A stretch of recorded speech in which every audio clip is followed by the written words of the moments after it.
Hi friends, स्वागत है आप सभी का एक बार फिर से हमारे इस वीडियो क्लास में।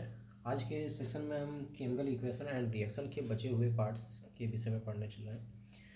इसकी पिछली वीडियो में आपने टाइप्स ऑफ द रिएक्शंस के विषय में पढ़ा है।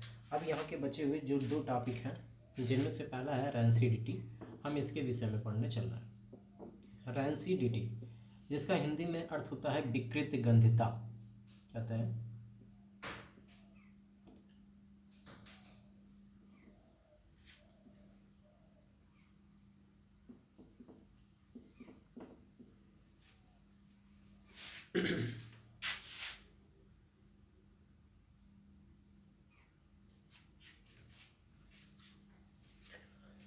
हाय फ्रेंड्स, स्वागत है आप सभी का आज के इस वीडियो में। आज के इस वीडियो सेशन में हम पढ़ने चल रहे हैं केमिकल इक्वेशन और रिएक्शंस के बारे में। इसकी पिछली वीडियो में आपने टाइप्स ऑफ द रिएक्शन के विषय में पढ़ा है और चैप्टर की जो अन्य बातें थी वो आपने उस वीडियो में पढ़े हैं। वहाँ से बची हुई जो दो टॉपिक्स थे उनके लिए ये आपके लिए वीडियो है। तो चलिए वीडियो को स्टार्ट करते हैं। इस चैप्टर में बचे हुए जो टॉपिक्स थे वो थी आपकी एक रैंसिडिटी, जिसे हम हिंदी में विकृत गंधिता कहते हैं। विकृत गंधिता।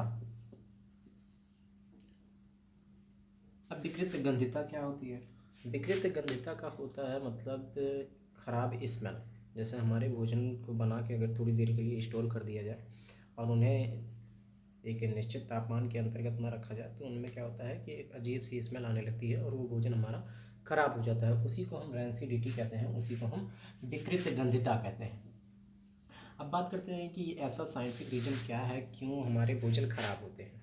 इसका रीज़न ये है कि हमारे भोजन में दो चीज़ें जब मिली होती हैं। एक वसायुक्त हमारा भोजन हो, मतलब हमारे भोजन में फैट की मात्रा हो, साथ ही साथ अगर आपका भोजन तेलीय है अर्थात उसमें आयल्स मिले हुए हैं, तो अगर फैट और आयल से मिलकर बना हुआ जो हमारा भोजन होता है, इन्हीं फैट्स और आयल्स का हो जाता है ऑक्सीकरण, और इन्हीं के ऑक्सीकरण के होने की वजह से हमारा जो भोजन है वो कुछ अजीब सी स्मेल करता है और हमें उसका टेस्ट खराब लगने लगता है। तो रैंसिडिटी क्या है? किसी भोज्य पदार्थ में तेलीय या वसीय पदार्थ का ऑक्सीकरण होने की वजह से उसके अंदर जो उसकी स्मेल खराब हो जाती है, उसी को हम क्या कहते हैं? रैंसिडिटी कहते हैं या विकृत गंधिता कहते हैं। ठीक है। अब इससे अगर हमको बचाना है तो हम एंटीऑक्सीडेंट्स डाल देते हैं।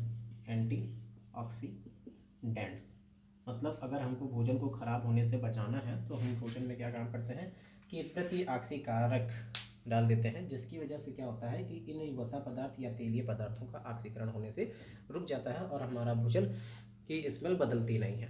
ठीक, तो ये हो गया आपका रैंसिडिटी। अगला जो आपका टॉपिक था और एक बड़ा इंपॉर्टेंट टॉपिक है, उसका नाम है कोरेजन। कोरेजन, जिसको हिंदी में हम कहते हैं जंग लगना। ठीक, क्या कहते हैं? जंग लगना। इसको एक और भी नाम से जानते हैं, रस्टिंग के नाम से। रस्टिंग का मतलब भी वही होता है, जंग लगना। अक्सर ये धातुओं में देखी जाती है। हम देखते हैं कि जब धातुओं को हम थोड़ी देर मॉइस्चर या खुले एटमॉस्फेयर के संपर्क में छोड़ देते हैं तो उनके ऊपर भूरे रंग की एक परत आ जाती है और इस प्रकार से लोहे पर हम उसे जंग लगना कहते हैं। अन्य भी धातुएं हैं जो धीरे धीरे काली हो जाती हैं हवा के संपर्क में आने की वजह से, तो उसको हम ही कहते हैं जंग लगना। आखिर ये प्रोसेस होती क्या है? होता कुछ ऐसा है कि जंग लगने की प्रोसेस में जब हम किसी मेटल को ईयर और वाटर, ईयर और मॉइस्चर कह सकते हैं, नमी, मॉइस्चर, ईयर और वाटर के कंटेंट में अगर हम लगातार किसी मेटल को रख रहे हैं तो ईयर और मॉइस्चर के संपर्क में आने की वजह से उस मेटल में रस्टिंग हो जाती है, उस मेटल में जंग लगना स्टार्ट हो जाता है। क्यों? इसका वजह यह है कि ईयर में हमारे कई गैसेस से इन्वॉल्व होती हैं, जिसमें से सल्फर डाइऑक्साइड गैस भी एक गैस है। ये सल्फर डाइऑक्साइड जब मॉइस्चर के कांटेक्ट में आती है तो मॉइस्चर के कांटेक्ट में आने पर ये क्या काम कर लेती है? ये एक एसिड का निर्माण करती है और ये एसिड जब हमारे मेटल्स के साथ रिएक्ट करता है तो उस समय मेटलिक साल्ट बनते हैं और उन्हीं मेटेलिक साल्ट को हम एक तरीके से जंग कहते हैं। तो कोरेजन एक ऐसी प्रोसेस है जिसमें किसी धातु को अगर हम हवा और नमी के संपर्क में लगातार रख रहे हैं तो उस धातु की ऊपरी सतह का क्षरण होने लगता है, जिसी को हम कोरेजन कहते हैं। इससे क्या होती है कि हमारी धातु धीरे धीरे समय बीतते बीतते इसकी जो स्टेबिलिटी है वो कमज़ोर हो जाती है और ये धातु हमारी टूट जाती है या इसकी ऊपरी सतह काफ़ी ख़राब हो जाती है। इससे बचाव के लिए हम क्या काम करते हैं कि धातुओं के ऊपर हम तेलीय पदार्थ, किसी तेलीय पदार्थ या ग्रीस या पेंट का इस्तेमाल करते हैं। ये तेलीय पदार्थ, ग्रीस या पेंट जो होते हैं वो डायरेक्ट एयर और मॉइस्चर को मेटल की सरफेस तक पहुंचने नहीं देते हैं, बल्कि ऊपर ही उसे रोके रखते हैं। धीरे धीरे ये पेंट खराब होता रहता है और लेकिन हमारी जो धातु है वो सेफ बची रह जाती है। तो यही दो टॉपिक थे जो आपके इस चैप्टर में छूटे हुए थे। आशा करते हैं कि अब आपका ये चैप्टर कंप्लीट हो गया होगा, आपने नोट्स भी बना लिए होंगे और आपको अच्छे से समझ में भी आया होगा। अगर आपको कोई क्वेरी है तो आप कमेंट बॉक्स में डाल सकते हैं। धन्यवाद।